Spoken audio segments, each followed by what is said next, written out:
Hi, I'm Elspeth from Modern Macramé, and today I'm going to teach you how to make this baby teether and rattle.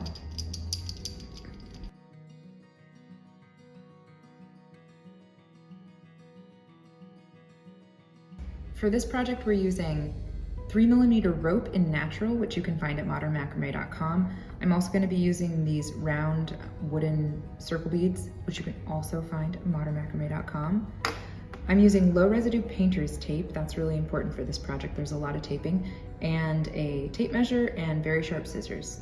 Before you start working, I want to make one note about taping, which is that because you're going to be doing this kind of fine braiding work, you want to make sure that every end of every cut is taped with your painter's tape. And this is super simple. If you don't know how to do this, I'll just do a little example. You take a very small piece of tape, wrap it around where your measured cut is supposed to be. I just wind it around like this. See, the tape is on the rope, no problem, and cut it. Now you have 2 taped ends. As you're making your cuts, make sure to tape all your ends. The cut list and links to all the materials in this project can be found in the description below.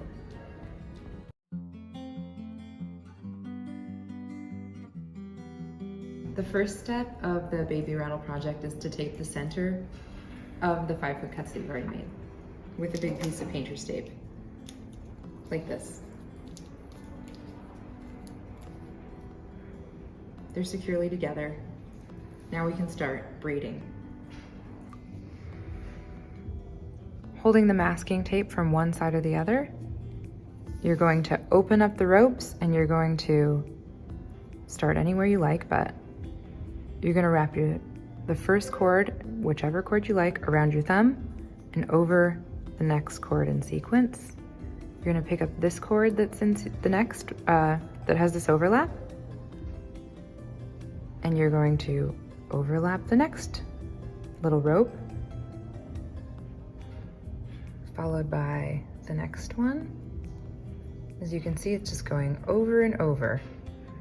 I'm going to let go of that loop. It's going to float for a minute while I continue my way around. This one that has a rope over it is now going to go over. The one from underneath is going to go over, and again.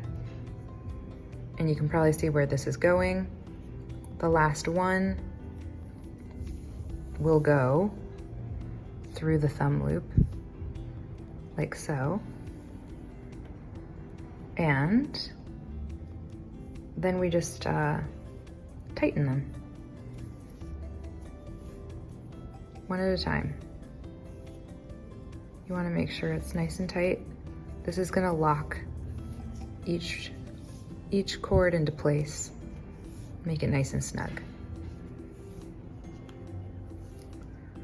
And this is the majority of the project, so take your time getting to know how to do it. I'm just making sure that each one is nice and snug.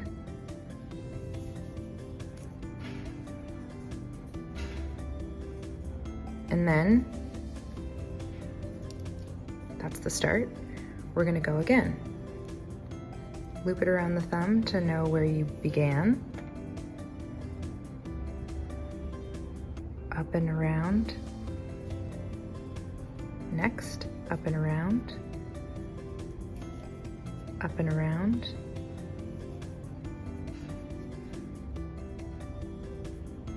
See how I'm doing that?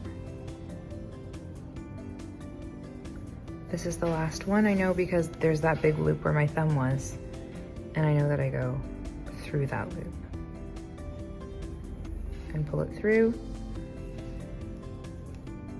and then we go through the process once again of snugging each cord up one at a time so that they lock into place, and it'll start to create the tube that will be the kind of round loop part of the rattle. As you can see, it's just kind of starting to emerge. Once again, I'll do it around the thumb, over the next cord, over the next, and the next, I'm gonna let go of the thumb because I think that it's easier to turn when I let go, but you can find your flow.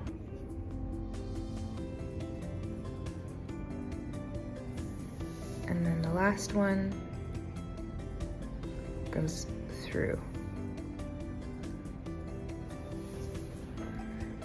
And once more, time to tighten.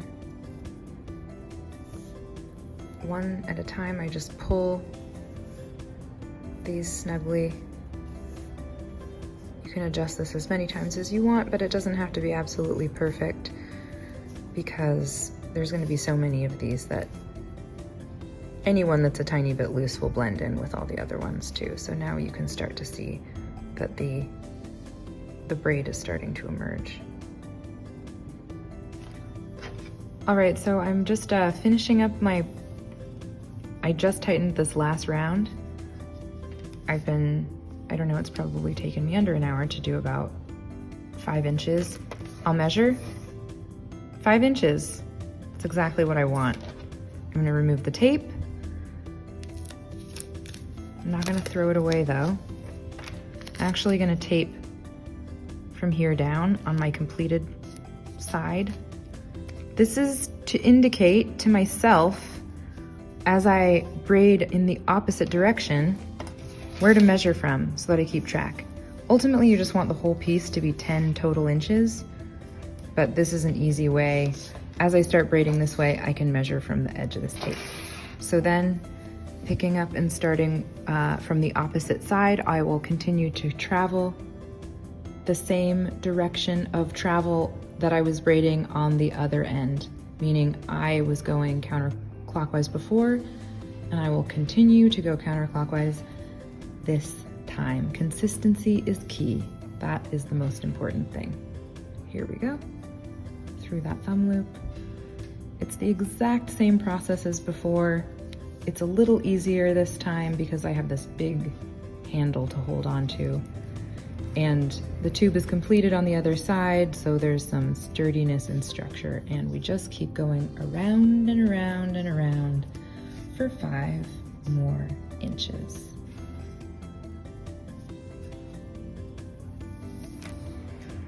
Okay, we have 10 inches of length on the braid, and that's exactly how much we want. And very important, don't forget to add your beads. This is what's gonna make the rattle rattle. Okay. So just slip them on either end. Now they're on. And now it's time to join this in a ring, like so. Now we're going to kind of splice these together. Not exactly splice, but what you want is these two ends to kiss, and then very carefully, we're gonna interweave one rope from one side and then another rope from the other. And you're just laying them at this point. Nothing else is happening. This one came this way, so this one's gonna go this way. This one will go this way. They're interweaving, see? They're changing places. And you're gonna do that all the way around. Even on the underside where it gets a little awkward to hold them, you're just gonna keep. This one I know goes this way. This one comes this way. And around. Until you get to the other side. Maybe I'll flip it. Make sure everything's in order so I know this one comes this way. And I can see that that one goes this way. And then you can give it a nice pull. It doesn't have to be totally perfect, but you can see that they're all interwoven. And then I already have a piece of tape cut here, and I'm going to tape these in place. That means that the tape side is gonna do nothing. It's just gonna keep these out of my way. And this is gonna be the working side where I start doing some horizontal double half hitches. I have a 3-foot cut of the 3mm. I found the center. I'm going to start my horizontal double half hitches.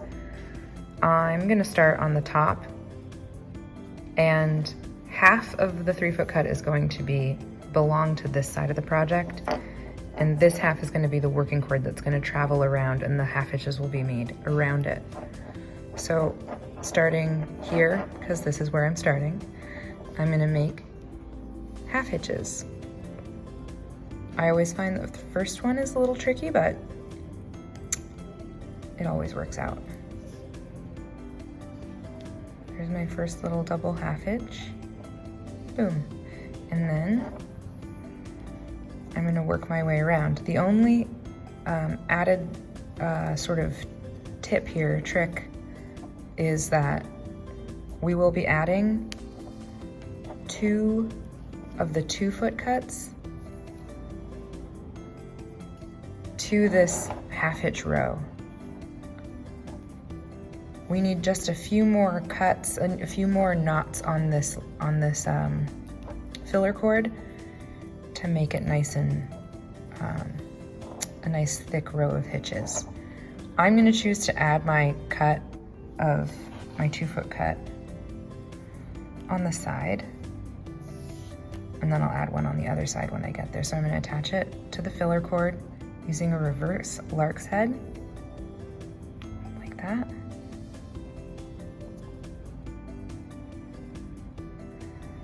And then I will continue to go around until I get to the other side where I'll add another 2-foot cut. I find it just a little bit awkward because of the shape of the ring, but it's totally manageable to knot around the inside.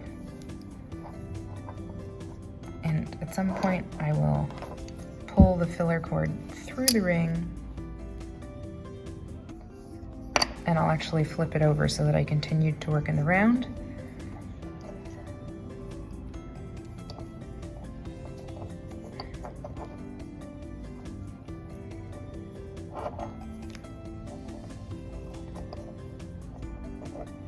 And I think right after this hitch, I will add my second 2-foot cut.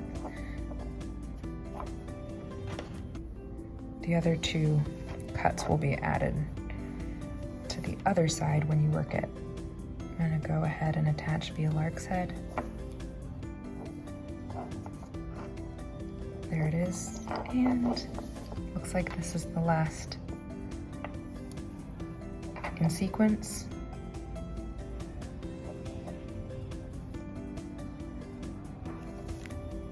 It's my little half hitch, and then I come all the way around and make sure again that that long tail of the filler cord belongs to that other side of the project, and then I will close the loop by making another horizontal double half hitch with that first cord.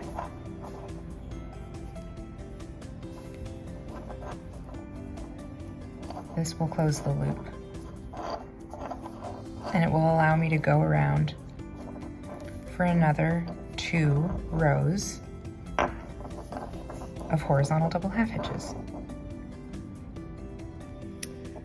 So I've sort of completed 3 rows, because obviously this kind of started somewhat off center, but anyway, 1, 2, 3 rows of double half hitches. I've gone all the way around here, and it comes out the other side here. That's where my working end ends. Now, time to flip the project. Remove the tape.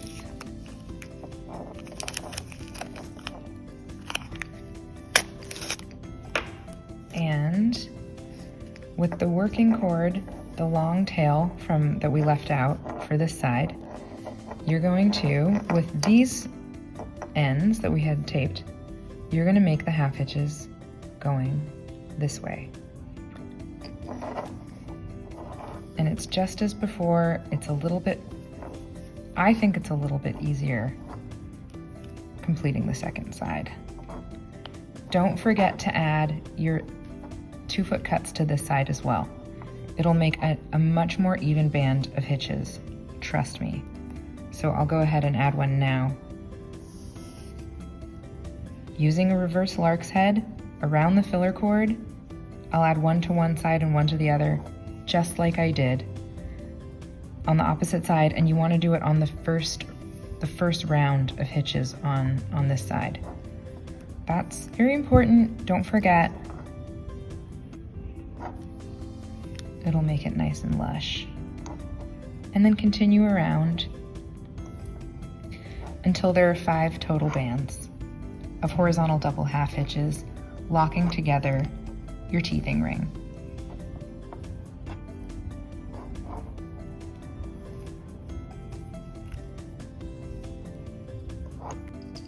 That's it, it's done. I've done 5 rows of horizontal double half hitches, and the last step is just to quickly trim. You could leave these long for baby if you wanted. You can trim them short. The key is just not so short that they'll come unknotted. I mean, it's very unlikely that they would, but I'm gonna do about 1/2 inch. Best not to overthink these things. It's just a bit of furry fringe.